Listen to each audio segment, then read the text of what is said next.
है। लेकिन बिहार में इस वक्त सुशासन बाबू कहे जाने वाले नीतीश कुमार के शासन में जिस तरह अपराध का ग्राफ बढ़ा है, उसे भी कमतर नहीं आंका जा सकता। पटना में कारोबारी गोपाल खेमका हत्याकांड ने बिहार में लॉ एंड ऑर्डर पर सवाल खड़े कर दिए हैं। 36 घंटे से ज्यादा वक्त बीत चुका है, लेकिन हत्यारों का अब तक कोई अता पता नहीं। देखिए, लॉ एंड ऑर्डर ध्वस्त, सुशासन पस्त। दिखाते हैं हम आपको एक रिपोर्ट।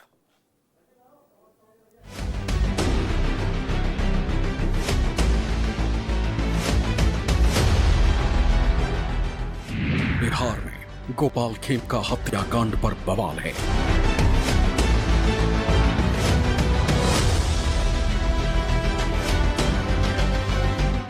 हत्यारे कौन और कहां फरार, इस पर सवाल है। पटना के पौष इलाके में हुए मशहूर कारोबारी गोपाल खेमका के सनसनीखेज हत्याकांड में पुलिस सीसीटीवी में कैद इस तस्वीर को आधार बनाकर जांच में जुटी। सीसीटीवी में दिखा है कि शूटर दो कारों के बीच हेलमेट पहनकर घात लगाकर बैठा हुआ था। वो लगातार फोन पर बात कर रहा था। ऐसा लग रहा था कि शूटर को कोई लगातार फोन पर निर्देश दे रहा था। जब पुलिस ने एरिया का मोबाइल डंप डेटा खंगाला तो पता चला कि एरिया में वारदात के समय 15 मोबाइल एक्टिव थे, जिसमें से एक नंबर पर लगातार बात हो रही थी।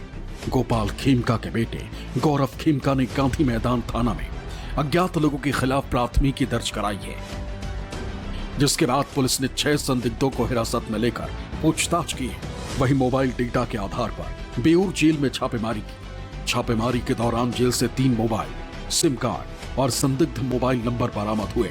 कई कुख्यात अपराधियों से पूछताछ की गई। बेऊर जेल के 3 कक्षपाल को भी निलंबित किया गया।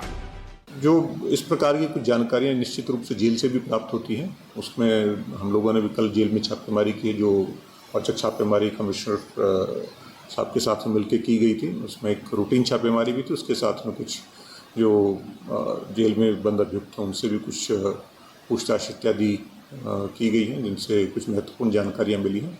बहुत सारी लीड्स हैं और अलग अलग पहलू जो भी हैं उन सबके ऊपर में गहन अनुसंधान किया जा रहा है और निश्चित रूप से एसआईटी जो है वो जल्द से जल्द इस कांड का खुलासा करेगी। गोपाल खेमका हत्याकांड के 36 घंटे से ज़्यादा बीत चुके हैं और इस दौरान पुलिस की जांच जैसे जैसे आगे बढ़ रही है, इसमें नए नए किरदार सामने होते आते जा रहे हैं। इस मामले की जांच कर रही है एसआईटी ने अब तक 6 लोगों को संदिग्ध आधार पर पूछताछ के लिए हिरासत में लिया है, जिनसे लगातार पूछताछ की जा रही है। इसके अलावा मोबाइल सर्विलांस के आधार पर पुलिस ने कल पटना के बेऊर जेल में छापेमारी की थी और वहां भी कई संदिग्धों से पूछताछ की थी। लेकिन इस पूरे मामले में जो सामने आ रहा है वो ये आ रहा है कि 3 घटनाएं, यानी कि गुंजन खेमका की हत्या, उसके एक हत्यारे मस्तू की हत्या और फिर गोपाल खेमका की हत्या, इन तीनों ही हत्याकांडों के तार आपस में जुड़ रहे हैं। और जिस तरीके से अपराधी और शूटर का मोडस ऑपरेंडी सामने आया है, उससे ये पता चलता है कि इन तीनों घटनाओं के पीछे मास्टरमाइंड कोई एक ही है, जिसकी तलाश अब पुलिस को है। शूटर की पहचान हो चुकी है, वो फरार है और लगातार उसकी तलाश में छापेमारी की जा रही है। और ये भी सामने आया है कि शूटर यहाँ अकेले नहीं था, बल्कि लाइनर के रूप में उसके 2-3 सहयोगी आसपास के एरिया में मौजूद थे। बाकीपुर क्लब से लेकर उनके आवास तक लाइनर मौजूद था, जो पल पल की जानकारी यहाँ मौजूद शूटर को दे रहा था, जो इसी गाड़ी के पीछे अपनी स्कूटी पर बैठा हुआ था। और जैसे ही यहाँ पे गाड़ी आई थी गोपाल खेमका की, उसे वो आके शूट करता है और जिस वक्त शूट करता है उस वक्त भी एक लाइनर उस पेड़ के पीछे, जिसकी सीसीटीवी में फुटेज आई है, वहाँ पे लगातार वो स्कूटी पे मौजूद था और लगातार फोन से बात कर रहा था। पुलिस को शक है कि गोपाल खेमका की हत्या की साजिश बेऊर जेल में रची गई थी और संदिग्ध मोबाइल नंबर मिलने के बाद बेऊर जेल में बंद कुख्यात अपराधी अजय वर्मा के इस हत्याकांड से जुड़े होने की आशंका है। अजय वर्मा को एसटीएफ ने 24 जून 2025 को पटना के दीघा में गिरफ्तार किया था। उसके 3 साथियों को भी गिरफ्तार किया गया था। अजय वर्मा पर जमीन विवाद, रंगदारी और हत्या जैसे गंभीर आरोप पहले से दर्ज हैं। पुलिस को इसलिए भी अपराधी अजय वर्मा पर शक है क्योंकि गोपाल खेमका को मारने आया शूटर फोन पर बात कर रहा था और सामने आया था कि 13 मार्च 2021 को जब दिल्ली के खजूरी खास इलाके में अपराधी गुड्डू मुनीर की हत्या हुई थी, तो लाइव हत्या देखने के लिए अजय वर्मा वीडियो कॉल पर था। पुलिस का मानना है कि कारोबारी गोपाल खेमका हत्याकांड में मास्टरमाइंड से लेकर शूटर तक एक ही गैंग से जुड़े हो सकते हैं, क्योंकि जांच में जो बात सामने आई है उसके मुताबिक 3 हत्यारों के तार एक ही गैंग से जुड़ रहे हैं। हाजीपुर में गोपाल खेमका के बेटे गुंजन खेमका की हत्या, फिर पटना में गुंजन हत्याकांड के आरोपी अभिषेक उर्फ मस्तू की हत्या और अब कारोबारी गोपाल खेमका की हत्या। गोपाल खेमका और गुंजन हत्याकांड में काफी समानता भी है, क्योंकि दोनों ही केस में एक ही शूटर ने वारदात को एक ही तरीके से अंजाम दिया है। पटना पुलिस जिस अजय वर्मा के नाम इस केस में ला रही है, वो अजय वर्मा अभी फिलहाल पटना के बेउर जेल में बंद है। 10 दिन पहले ही पटना पुलिस ने उसके 4 साथियों के साथ ढेर सारे हथियारों के जखीरों के साथ उसे गिरफ्तार किया था और फिलहाल वो पटना के बेउर जेल में बंद है। कल पटना पुलिस की जब रेड हुई थी तो वो जेल में था, उसके साथ ही उसके कई गुर्गों से भी पुलिस ने पूछताछ की थी। पुलिस मस्तू हत्याकांड की फाइल भी खोल रही है, क्योंकि मस्तू वो शख्स था जिसकी गिरफ्तारी गोपाल खेमका के बेटे गुंजन खेमका की हत्या में सामने आई थी। मस्तू जेल से बाहर आया था और उसके बाद उसकी भी हत्या कर दी गई थी, और वो भी सिर्फ ठीक इसी तरीके से। फिलहाल पटना पुलिस इस पूरे मामले में अजय वर्मा को शक के दायरे में ला रही है। उसे शक है कि इस पूरे घटनाक्रम का जो मास्टरमाइंड है वो कहीं अजय वर्मा तो नहीं है। हालांकि अजय वर्मा शूटर उसके साथ रहते हैं और यही वजह है कि पुलिस अजय वर्मा और उसके शूटरों से पूछताछ की थी जेल के अंदर जाकर। अजय वर्मा जमीन का कारोबारी है, इसके अलावा उस पर कई आपराधिक मामले हैं। पटना में रंगदारी, हत्या और जबरदन जो ज़मीन कब्जा के काम होते हैं वो अजय वर्मा अपने गुर्गों के साथ करता है, और यही वजह है कि पुलिस का शक अजय वर्मा पे ज़्यादा है और अजय वर्मा को अब जल्द ही रिमांड पर लेकर पूछताछ करने की तैयारी है। इससे पहले भी अजय वर्मा पटना में कई बड़ी घटनाओं को अंजाम दे चुका है, और जब पिछले दिन उसकी गिरफ्तारी हुई थी उसके बाद से वो काफ़ी उसके जो गुर्गे थे वो उसकी एक्टिविटियां काफ़ी बढ़ गई थी, और यही वजह है कि पुलिस की जो लाइन ऑफ इन्वेस्टिगेशन है वो अजय वर्मा की तरफ ही जा रही है।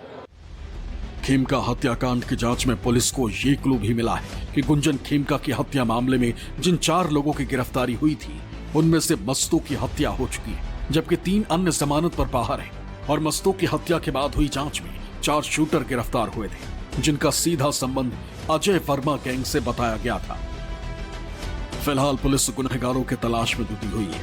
एसआईटी की टीम हर एंगल से जांच कर रही है। पटना जोन के आईजी जितेंद्र राणा ने दावा किया है कि जल्द से जल्द आरोपियों को गिरफ्तार किया जाएगा। साथ ही मामले में पुलिस की लापरवाही की बात भी सामने आई है, जिस पर आईजी ने एक्शन की बात कही है। कुछ जो सस्पेक्ट्स हैं उनको पूछताछ के लिए अभी हिरासत में लिया गया है, और चूंकि कल पूरी रात एसआईटी छापेमारी में रही है तो अभी दिन में जो भी सस्पेक्ट्स हैं उन सबसे गहन पूछताछ विभिन्न बिंदुओं पर होगी, जिससे और इस मामले में क्लैरिटी आएगी। एसएसपी पटना को निर्देश दिया गया जांच करके रिपोर्ट देने के लिए, और वो जल्द से जल्द इसमें अपनी जांच करके रिपोर्ट देंगे, जिसके बाद में जो भी यदि किसी कोताही पाई जाती तो कार्रवाई की जाएगी। गोपाल खेमका बिहार के बड़े कारोबारी थे। कॉटन की फैक्ट्री, पेट्रोल पंप से लेकर अस्पताल के बिजनेस से भी गोपाल खेमका जुड़े हुए थे। इसलिए इसे साधारण आपराधिक वारदात नहीं बल्कि बड़े ऑर्गेनाइज्ड क्राइम नेटवर्क का हिस्सा माना जा रहा है। पुलिस अब सिर्फ हत्यारों को पकड़ने पर फोकस नहीं कर रही है, बल्कि संगठित अपराध के पूरे नेटवर्क को खत्म करने का प्लान भी बना रही है। Bureau report, news 24।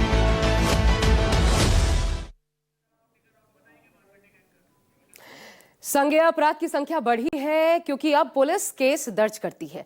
लालू राज में तो केस ही दर्ज नहीं किया जाता था। दरअसल बढ़े अपराध के ग्राफ पर यह दलील बिहार में एनडीए सरकार की रही है।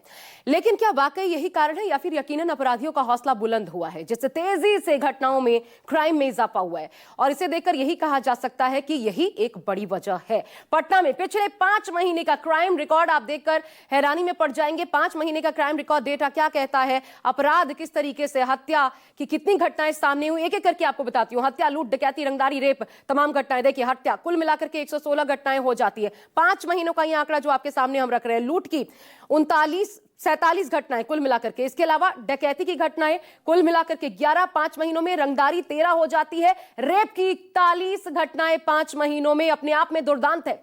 यानी 5 महीने के भीतर ही क्राइम कैपिटल बनता नजर आया है बिहार। क्षेत्रवार अगर आप ये देखें तो पूरी घटना क्लियर हो जाती है। देखिए, पूर्वी पटना से शुरुआत करते हैं। क्षेत्रवार देखिए, हत्या कुल मिलाकर के हत्या कितनी घटनाएं?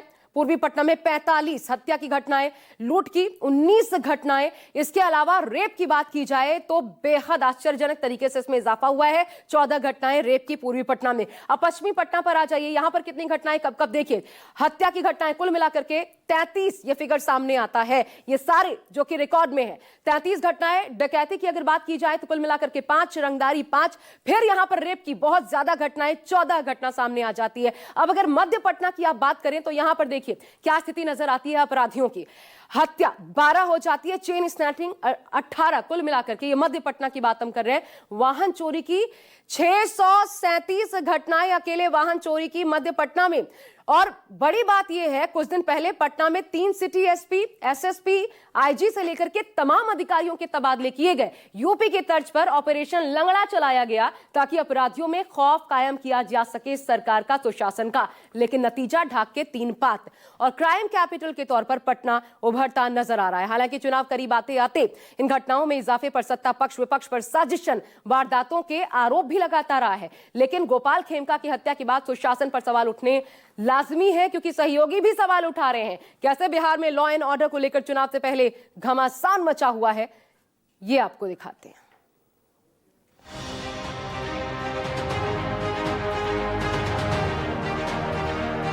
ऐसा कोई दिन नहीं है जब गोलियां ना चलती हो। पूरी तरह से बिहार में कानून व्यवस्था खत्म हो चुकी है। बिहार में कारोबारी की हत्या पर सियासी उबाल।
नहीं कर सकती, वो आपके भविष्य की जिम्मेदारी भी नहीं ले सकती। हर हत्या, हर लूट, हर गोली एक चीख है बदलाव की। अब वक्त है एक नए बिहार की, जहां डर नहीं तरक्की हो। इस बार वोट सिर्फ सरकार बदलने का नहीं, बिहार को बचाने का है। कांग्रेस ने बिहार में बढ़ते क्राइम ग्राफ पर चिंता जाहिर की और नीतीश सरकार पर आरोप लगाया है कि लॉ एंड ऑर्डर ध्वस्त हो चुका है।